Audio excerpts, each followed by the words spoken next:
अस्सलामुअलैकुम दोस्तों, मैं हूं असलम आलम और आप देख रहे हैं गल्फ़ एक्सपर्ट। दोस्तों, बिज़ी होने की वजह से वीडियो अपलोड नहीं कर पा रहा हूं। आज की वीडियो में एक छोटी सी अपडेट आप लोगों के साथ शेयर करना चाहता हूं। कतर के शेख साहिब सुमो तमीम बिन हमद अल सानी ने सलात इस्तिस्का यानी बारिश के लिए नमाज के एहतमाम का मुतालबा किया है।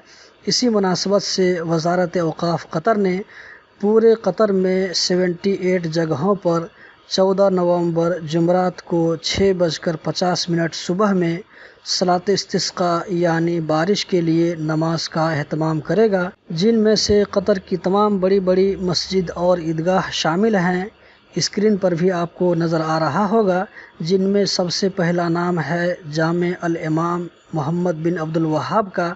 आप चाहें तो अपने करीब मस्जिद के इमाम साहब से भी पूछ सकते हैं। कोशिश करें तमाम भाई शिरकत करने के लिए। नमाज का वक्त है सुबह 6:50 14 नवंबर जुमरात के दिन। दोस्तों, कतर से रिलेटेड इसी तरह की जानकारी हासिल करते रहने के लिए चैनल को सब्सक्राइब करें। अगर इन्फॉर्मेशन अच्छी लगे तो वीडियो को भी ज़रूर लाइक करें। बहुत बहुत शुक्रिया।